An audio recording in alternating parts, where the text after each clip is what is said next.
have never been done before. We the people tell the government what to do. It doesn't tell us. We the people are the driver.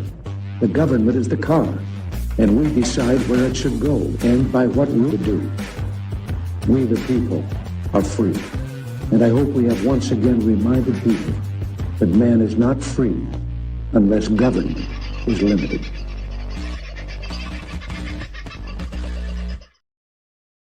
Hello, folks. How are you? Having a bit of a, Tuesday it is today, isn't it? God, I'm a bit of a brain fade myself.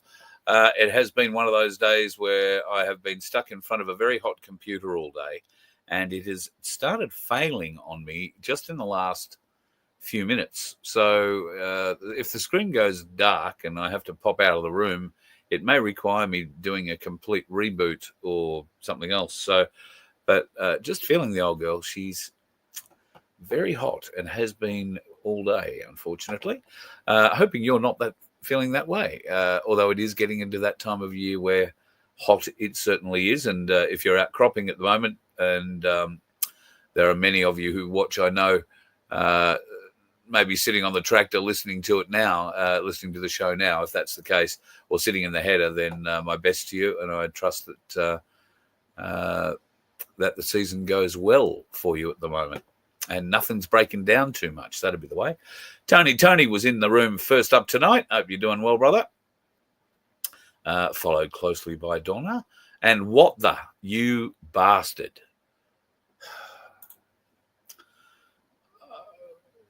Very disturbing email from What the today. A very disturbing email. I'm going to play it for you, folks. Now, this may disturb you as well, but I can tell you that this email came from What the, with no explanation, no nothing. It was just a video. Watch this, and it's shocking, folks. It's shocking. Watch this.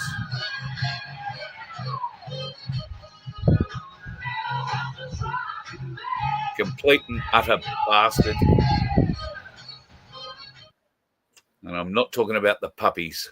I'm talking about What the sending me pictures of puppies. You bastard. There aren't many people in my life who know I've been considering getting a puppy-type companion. And I've considered it a couple of times for the bus. But because it's the bus, it's a bit difficult. And I don't think it's fair on the dog. So I've resisted all said urges. But you bastard. I don't even know if they're your puppies. You just might have found a puppy video. It's just, you bastard. It's very unfair. But anyway, thank you for thinking of me all the same, because they're absolutely gorgeous. And I have a bit of a soft spot for blue and red heelers. So, yeah, there you go. You knew there'd be a show on when you saw this news today. I'm gathering that might be about the Cossack. Don't hold back, will you, Nevin? That's very funny. Well, we will get into the Cossacks' problems shortly. Hello, Connie. I hope you are doing well, and your other half, Alan, legend that he is. I hope you guys are doing well. And I'm expecting to have one of those frozen dinners for dinner tonight, just between you, me, and the gatepost. Aussie Sue is in. Don't forget to please like and subscribe the show, folks. Please. We need it for the algorithm. Every little bit helps. A thumbs up. And if you get something out of the show, you feel you might get a laugh, or you get a little bit of news that you may not hear anywhere else, or at least you might get some questions posed about the news that you are hearing everywhere else, then please subscribe. That way you won't miss a show. And there'll be some new and exciting things coming up, which we will need to do. We'll need to keep you informed about coming up in the near future. Now, I've just seen my text, which says to Pete, yes, right, okay. Pete from Pinaroo has sent me a text saying that his brother had reason today to be in a post office, and they were requiring digital ID for changing of postal address or diversions, that kind of thing. I think digital ID is going to be something they're going to require everywhere, everyhow, but they have to supply a version whereby you don't have to look into whatever and get identified by however. And take that up would be what I would urge at all times in all cases. Take up the option not to go into digital ID. They will make it a longer process, but that's their problem, really, not yours. You go prepared for that. It shouldn't be frustrating. And eventually, a bit like the jab, these things will wear off. Well, the jab didn't, but the necessity to have it did. So we're strong people. We can bear this one out. Spazar, nice to have you in the house. The lovely Rachel is in there. As long as he's fully clothed while he's in there, you reckon that's all right, do you? I think you're being When you very come to unfair. Sydney, mate, just know this is the Aussie Cossacks' backyard. Yeah, no, I helped you by leaving your comment up there. You couldn't see the cleavage, but next time around you may not be so lucky. Who else is in the chat tonight? Paul, nice to have you in. Judith, nice to see your face in there. Anne, nice to have you in for a chat. Dick, Maria, the lovely Michelle Bradley Smith, Daniel Weir. Daniel, there's a chance I'm going to be in Canberra. We need to be in touch, so email me, carl@vofhq.com. I want to be in Canberra to help with Wade Northhausen on, I believe it's the 24th when Parliament goes back. He's going to be staying 2 weeks. I won't have the bus down there unless there is a vast, huge amount of donations pour in and enable me to get down there and back in the time required. But my plan is to get down there somehow, some way, probably drive the car down if I have to, and be there for at least the 24th, as he did ask last time we chatted. And I said I would like to be there to support him in what he's doing here. I believe the farmers are going to get a lot shafted through them in this last 2 weeks of the sitting year for Parliament. And part of that will be what's happening in Victoria at the moment with the access of the people who want to put up those wind turbines on farmers' land.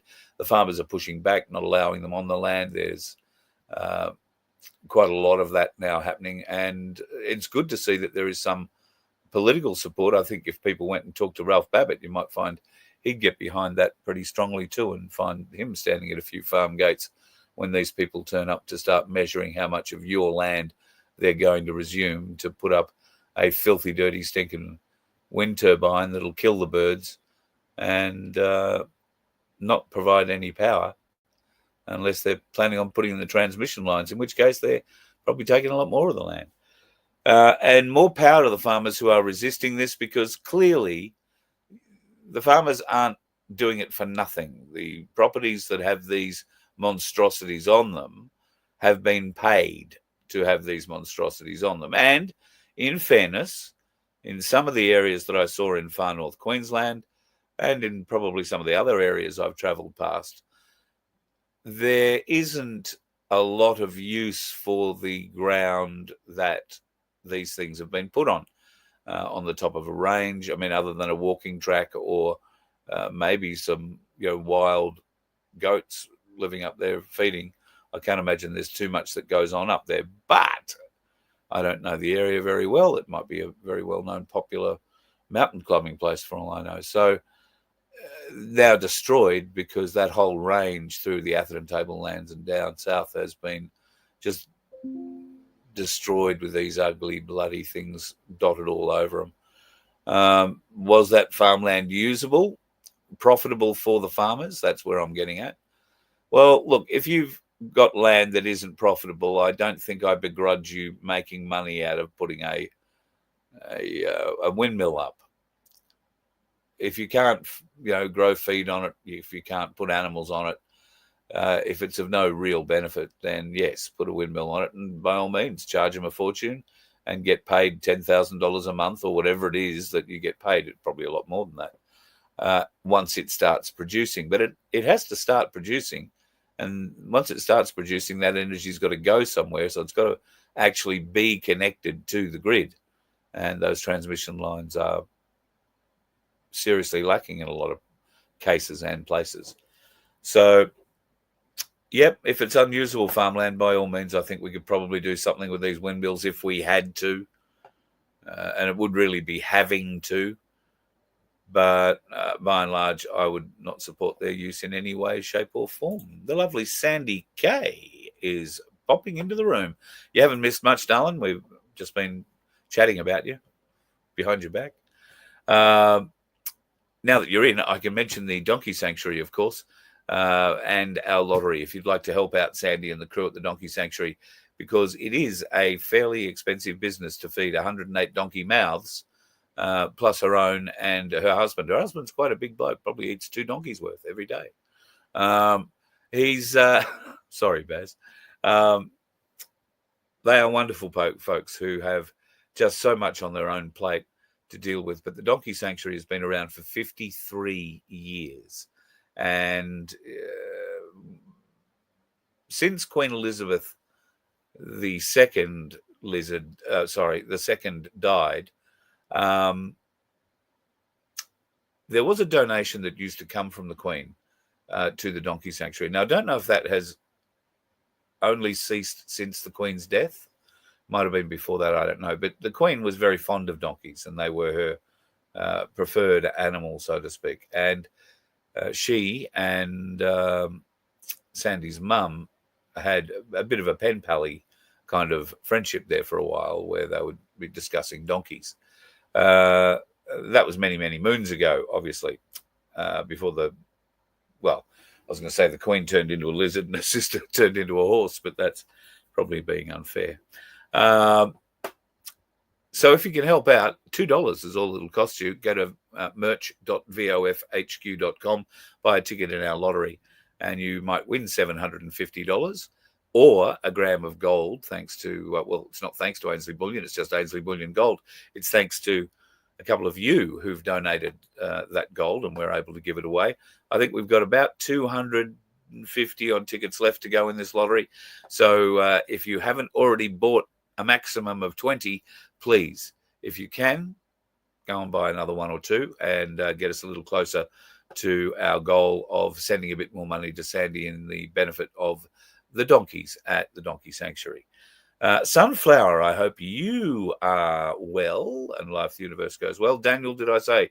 I did. I'm coming to Canberra. Email me, carl@vofhq.com with your phone number, because I thought I had it, but I don't think I've got it for whatever reason. And I would love to catch up with you in Canberra, whether I'm in town for a day or a couple of days. I don't know at this stage. I've got nowhere to stay if I don't bring the bus, and I certainly don't really think I can afford a motel anywhere. So, or maybe out at Queanbeyan, they were pretty cheap, and an Uber. But I'd love to catch up with you. I know I meant to do that last time I was in town, I think, and for whatever reason, it just got all too hard and it never happened. So my apologies. I haven't forgotten. Still keen to catch up. Gisela, lovely name. Susan, lovely to see you in. You got the electric heater going. Well, in Tassie, things do get a little chilly. I was speaking to Black Sheep today down there. He's was getting very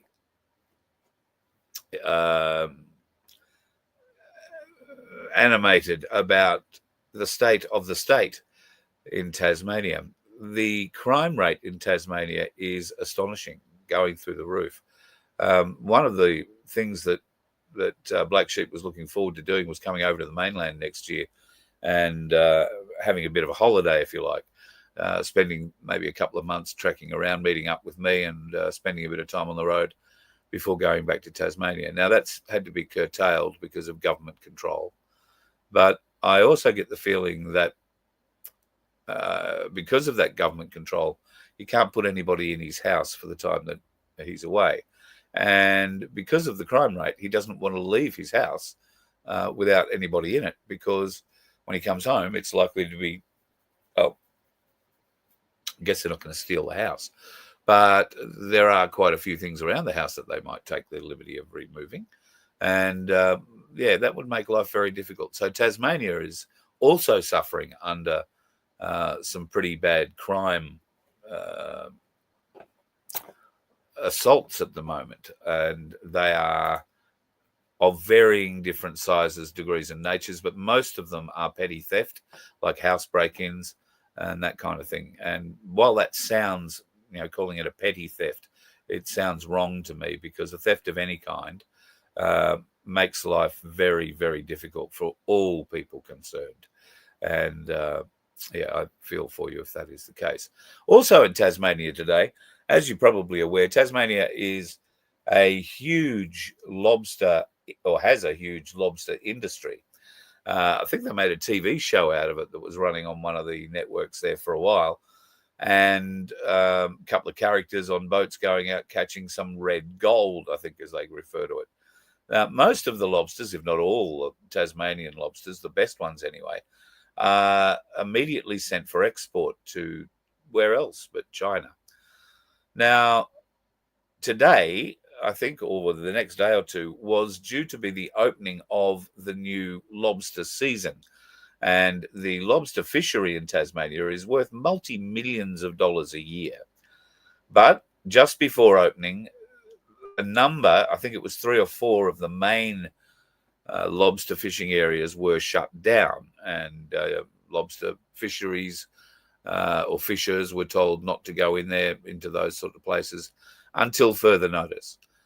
That led to a few questions. Why, on the very eve of the opening of the lobster fishery and the biggest time of the year for this industry, would they be closing down certain parts of the habitats where they find these lobsters, where the big money is to be made?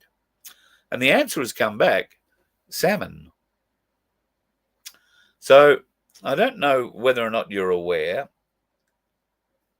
there is a lot of Atlantic salmon grown in the Great Southern Ocean of Tasmania, or in Bass Strait, or in the Pacific. I think it's the Great Southern Ocean by the time it gets as far south as Tasmania, and particularly the southern ends of Tasmania, where the lobster fisheries are. In fact, the lobster fisheries are all around Tasmania. And some of them, particularly a big one between Bruny Island and Tasmania, that particular passage has been shut down completely until further notice. Why? Because of salmon. So these salmon fisheries are grown in big round nets out in the ocean or out in a bay, but they are captive grown, and then they wind up in your salmon tins, or they get sent to China predominantly, where they are put into the food chain, the Chinese food chain. Now, recently, and I'll start quoting a couple of things here so that we can all get it a little bit right.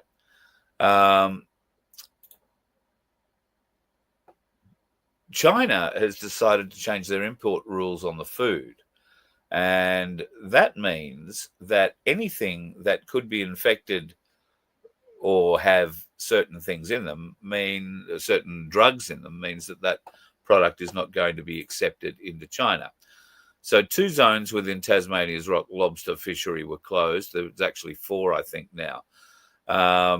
Now, these were within 3 kilometres of salmon farms that are using an antibiotic called fluorophenical. And it is for that reason that these fisheries have been closed.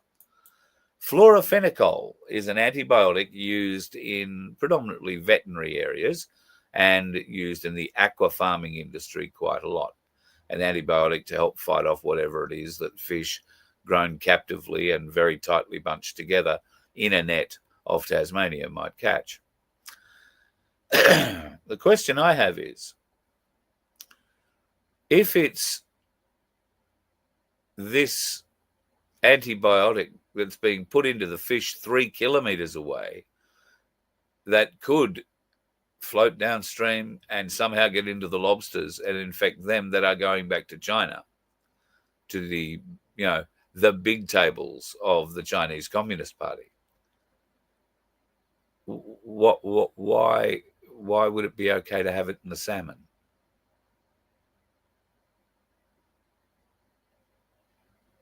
if you're putting an antibiotic into the salmon, but the possible flow-on effect to that local ecology area is that you can't catch the lobsters because they might get a bit of this fluoro, whatever the hell it was in there, in their system, and they're going straight back to Chinese plates.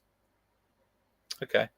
So why is it okay for this stuff to go into the human food chain, into salmon captively grown? And I presume sold to other markets, not just China. Interesting question, I thought, didn't you? It's weird. I can't think of a reason why that would happen. So if you have an idea, I would be very interested in hearing about it. I'm not a big salmon eater. In fact, I'm not in any kind of a salmon eater. Whether it came out of a pen or whether it was ocean caught, I would probably, if forced to eat either or, I would choose the ocean caught over the locally grown version any day. It just doesn't ring true to me that anything grown in that sort of a fashion is going to be terribly flash. And I believe a lot of that sort of salmon winds up in cat food and other bits and pieces that don't necessarily always wind up in the human food chain, but there is a lot of it that does wind up in the human food chain. So wild salmon only.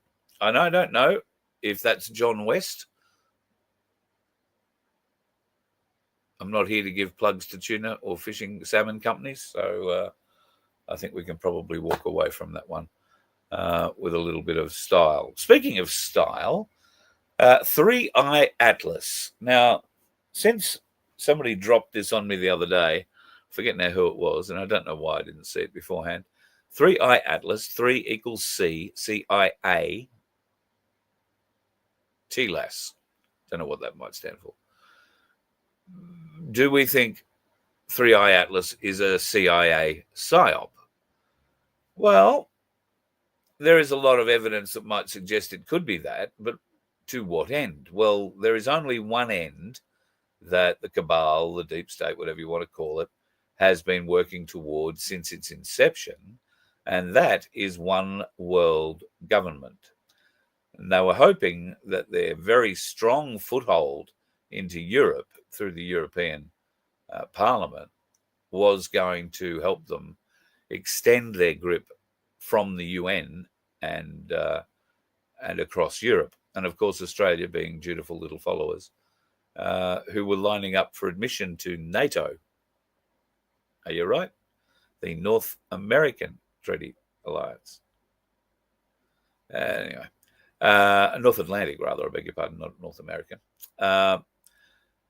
Yeah, we don't even have the Atlantic anywhere near us.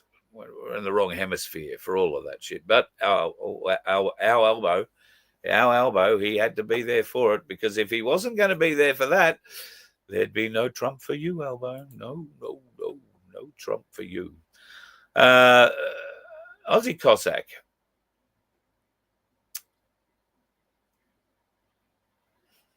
I want to be respectful in what I say here, because I believe that the Aussie Cossack has been railroaded, and the charges that were put against him for assaulting an elderly gentleman at a protest were bogus at best. And if anybody had have viewed the footage of the incident, because it was all captured with a common sense and fair mind, would have read the situation for what it was, a 70-something-year-old man trying to charge the Aussie Cossack with a flagpole that he was holding. He was trying to charge him going up a set of stairs. And one would always tell you in a battle, the superior position is the higher ground.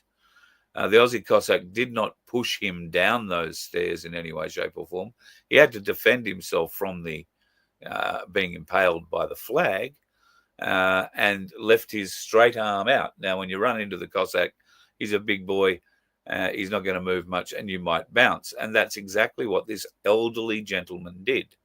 he bounced and fell backwards and then fell down the 2 or 3 stairs that he had charged up with his flag, cracking his head on the ground when he got back down on there. Now, he bounced up pretty quick and was ready to go swinging.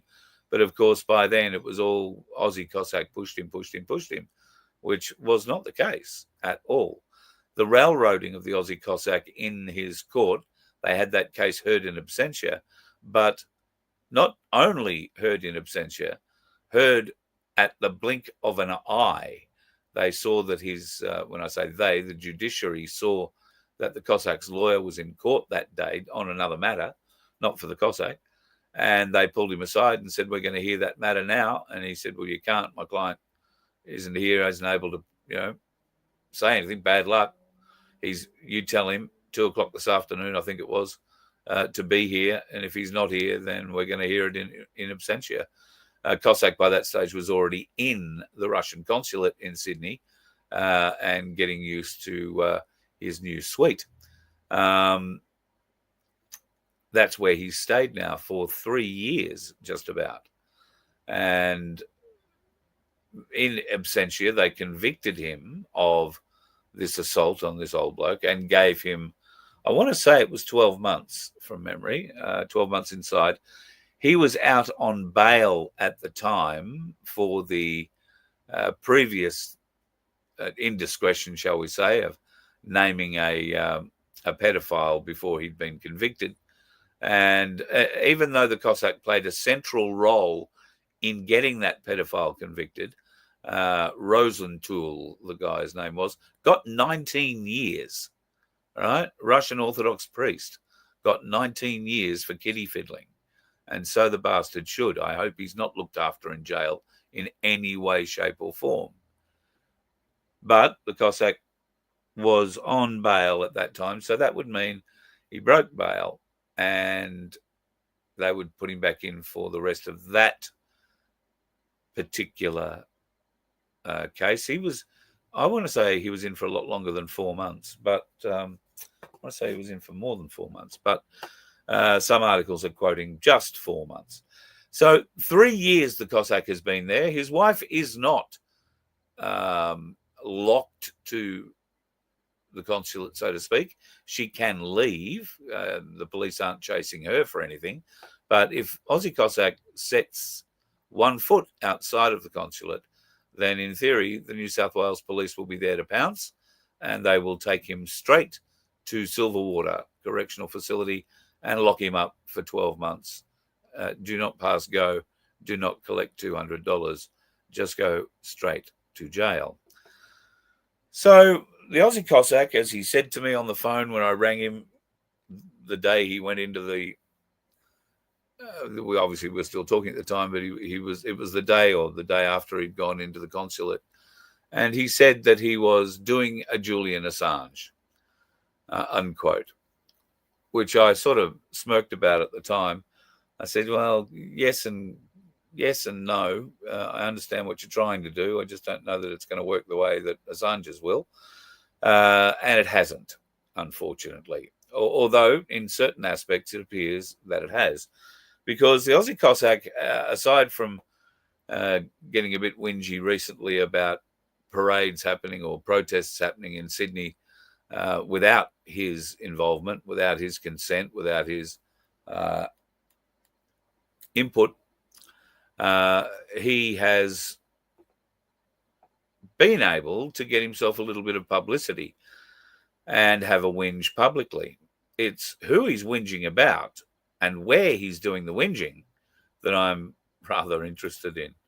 So the Aussie Cossack says staff at Sydney's Russian consulate are trying to push him out.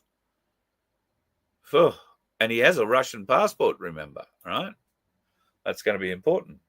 So Simeon has lived there in the embassy since December 2022. He moved there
Right.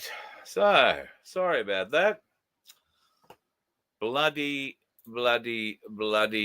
computer. I think she's just getting too hot for the world, unfortunately. So anyway, apologies. Back to normal transmission for as long as it lasts.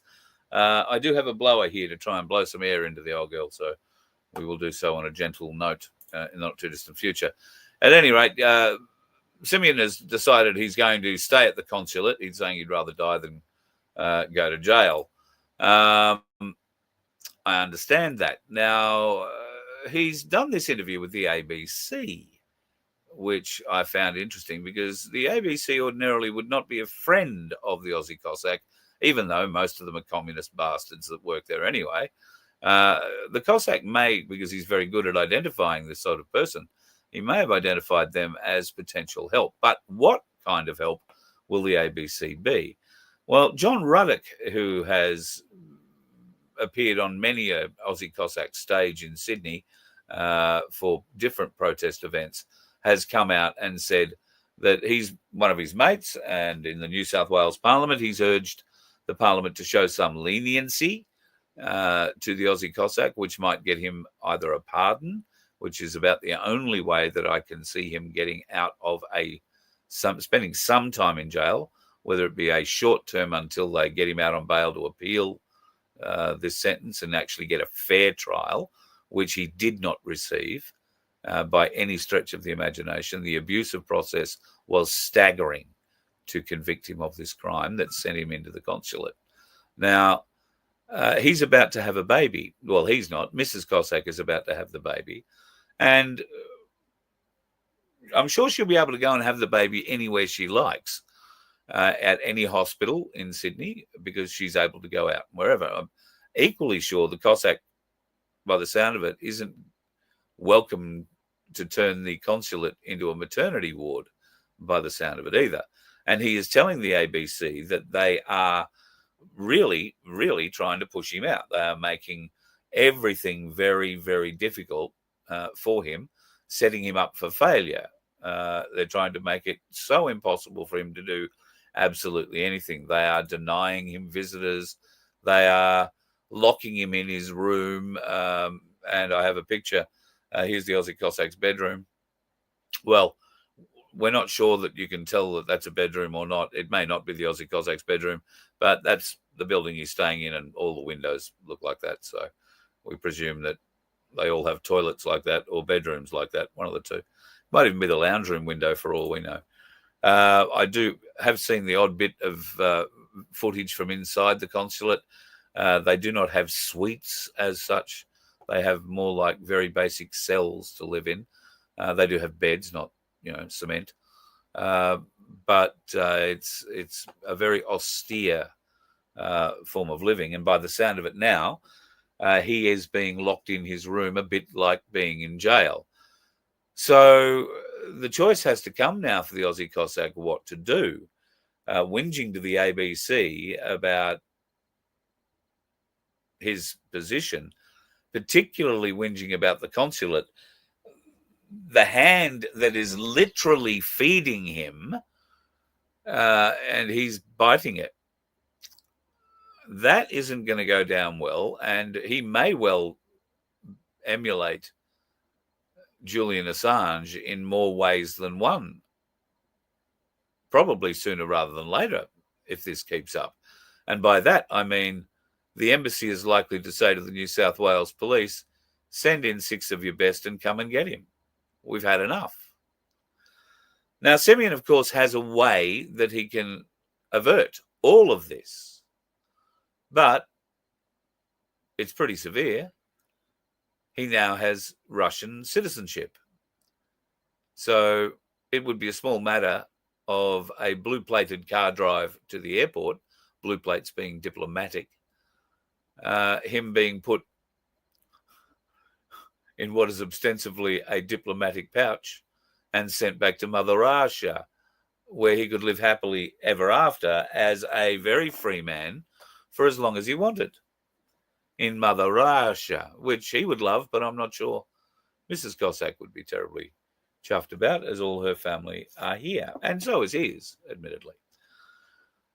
But that realistically is the only option at this stage, unless he wants to spend some time in a New South Wales jail fighting for an appeal to overturn a erroneous, what I believe is a very erroneous conviction.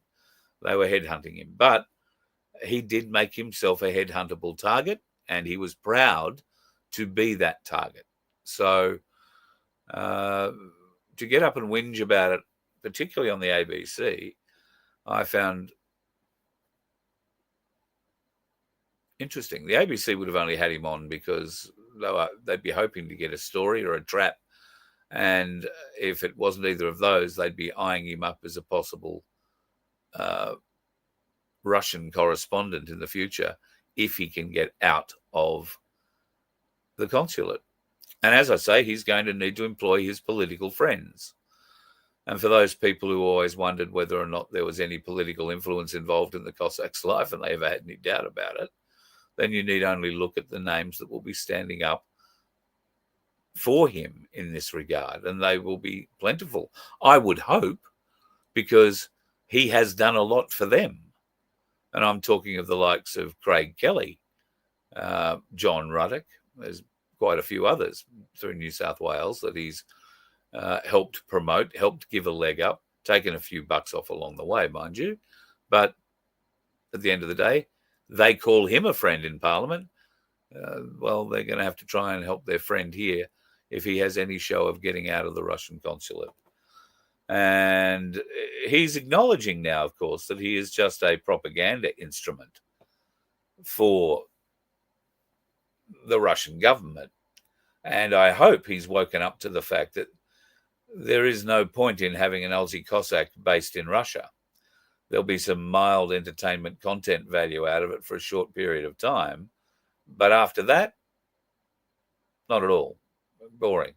There's a million other Aussie Cossacks who'll be Russian Cossacks in Russia, all trying to do the same thing and wondering why he blew it here in Australia and had to go back to Mother Russia, where he didn't get born and doesn't have to live there. But his own country now apparently has set against him, or at least his own state has set against him. Well, he did, if you might remember the Aussie Cossacks' earlier YouTube channels, he did make fools out of the New South Wales police. Actually, let me rephrase that. The New South Wales police force made fools of themselves in front of the Aussie Cossack while he happened to be carrying a camera. And they didn't like him for that. The Aussie Cossack was very good at keeping us entertained, very good at giving us a laugh, very good with a very pointed sense of humour at attacking bureaucrats, government officials, and making them look like idiots. That was the Aussie Cossack's strength. When he decided to get hyper-political and get more involved and become an organiser of these sorts of things, that's when he lost his edge. That's when he lost we the people, because he wasn't a Russian Aussie larrikin taking the piss anymore. He was a Russian sort of Aussie working for we don't know who. The only thing we could be sure of is that the only person who wouldn't miss out would be him. Now, whether that was a real thing or an imagined thing doesn't really matter. The reality, well, perception is reality. If you are perceived to be something by the people, then you are that something until the people perceive you otherwise. How do you change a perception? Well, you have to change your actions. We've probably not seen too many changes of action around the Cossack. But that's not to say there can't be. And I'll be honest, I'd be sympathetic to a way to try and get him out of this predicament that he is in. I actually know a human rights lawyer who might look into this kind of thing. But I don't know. The Aussie Cossack rang me a couple of weeks ago at 11:15 at night, which would have been 12:15 in his part of the world. Now, I didn't answer the phone, mainly because I was doing something else. But I left a message the next day, sent him a text that said, sorry, I missed your call. Give me a ring back. Now, I haven't heard back. So I'm guessing he might have had a couple of vodkas and was a bit pissy at me and wanted to ring up and tell me, in which case, don't bother. I don't care. But I did tell him the last time we were talking that I'm happy to try and help him get out of this in some way, shape, or form. But I don't want to. Well, anyway, he hasn't reached out, doesn't need my help to get him out. And I don't even know that my help would help, but we would see. So the Cossack is stuck where he is until such time as he either decides to go back to Mother Russia, where he can walk around in the snow for 11 and a half months of the year, doing Aussie Cossack walk-ups on Russian police and see how well they enjoy that sense of humour over there. Or we could do a genuine attempt at getting an appeal heard.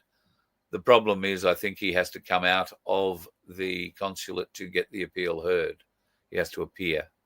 And if he does appear, he'll be arrested on site and sent straight to Silverwater, where he'll stay for the duration of that appeal, which they could, if they liked, keep bumping it, and he could spend a year on remand waiting for that appeal to come through.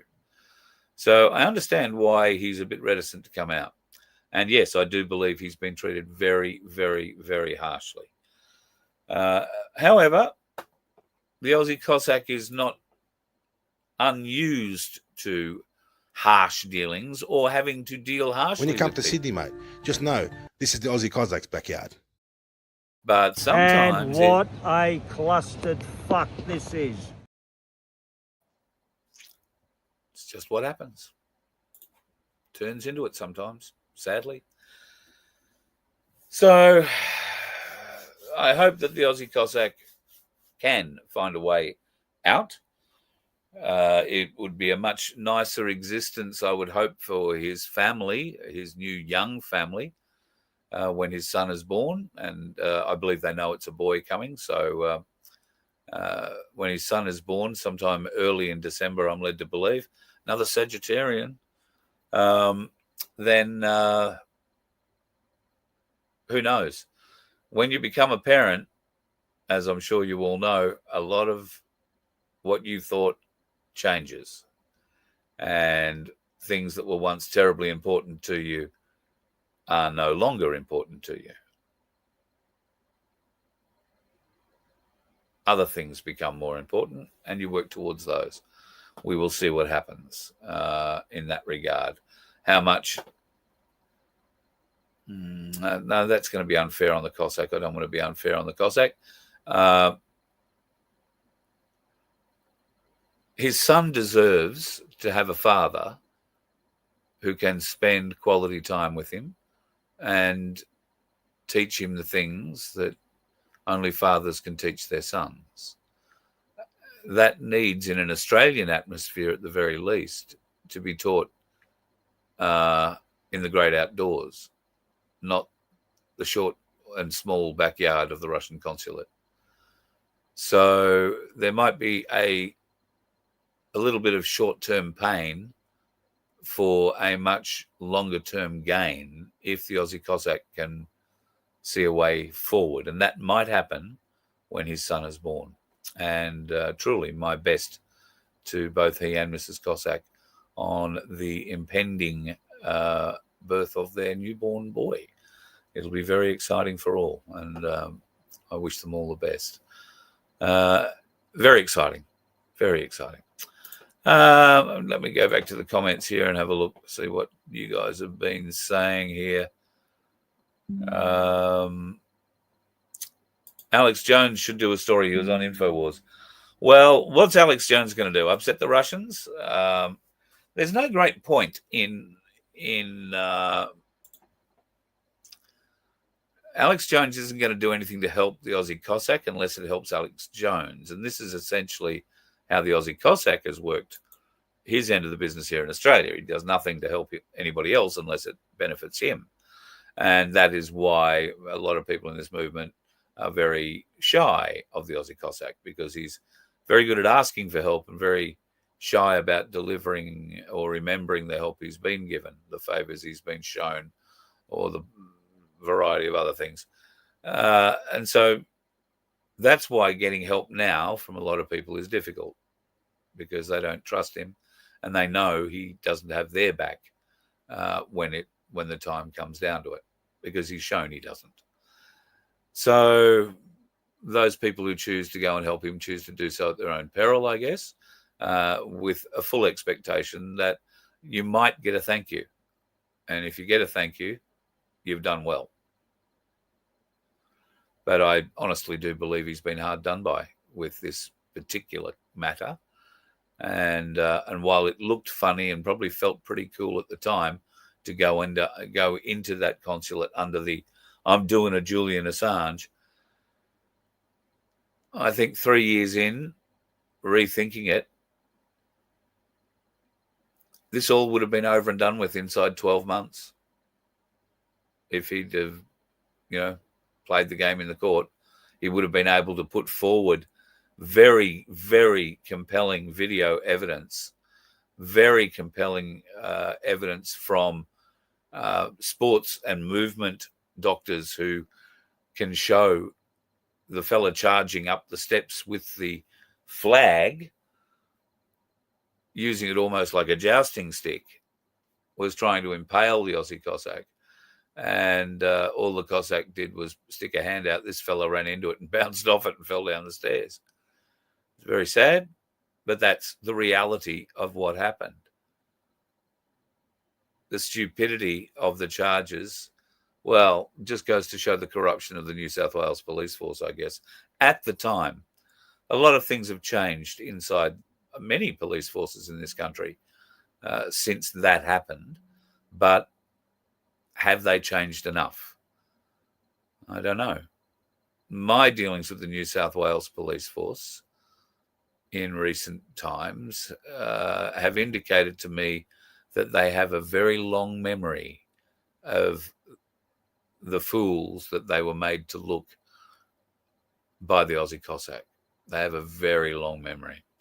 So that means that there is a boss somewhere in there who's got to be in his bonnet about the fact that Aussie Cossack made some very good content and gave people a lot of relief at a time when this nation needed that sort of relief. And yes, so the police were the butt of the jokes in many cases, or their actions were the butt of the jokes, or their bosses who put the orders out were the butt of the jokes. But all he was doing was showing the absolute stupidity of it. And therefore, if the police, I feel, are feeling a bit butthurt about that, they should be questioning the people who gave them those orders, rather than questioning those who pushed back against them. Because the ones that gave you the orders, the ones that pushed all that forward, and I'm talking here about your politicians, they're the ones who did this to you, not the Aussie Cossack. They're the ones who made you look like fools. The Aussie Cossack was just there to capture the moment. It's that simple. But who knows? There might be a fairy in his future that comes along and helps him. And in Sydney, God knows there's plenty of fairies there. So there should be no shortage of hands up. That's probably the wrong analogy now that I think about it.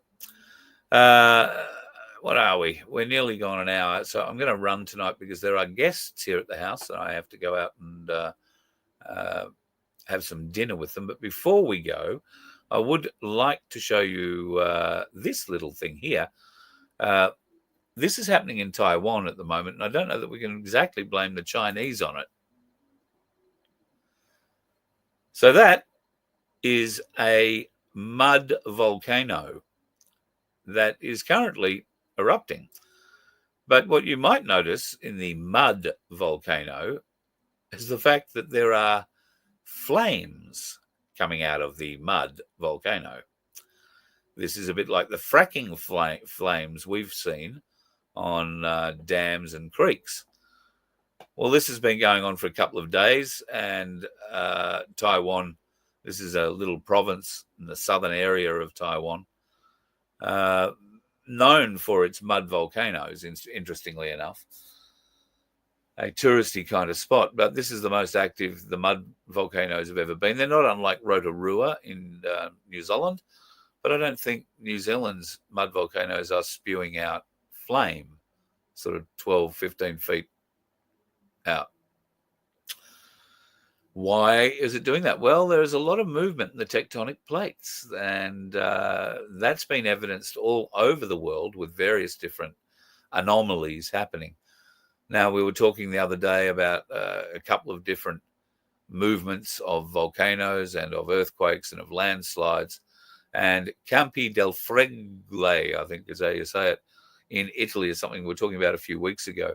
There is a huge caldera there that involves an area of probably 1,000 square kilometers or more, 10,000 square kilometers, I beg your pardon. And part of that involves a large chunk of the ocean. And if this caldera goes up, as it's increasingly looking like there's something going to happen there at any rate, then it will be quite devastating, certainly for Europe, very much so for Italy and Naples in particular. And right now, I think I showed you some footage a few weeks back of roads in that area that are bubbling, roads that have been repaired because parts of the magma chamber underneath have broken through and just melted the bitumen.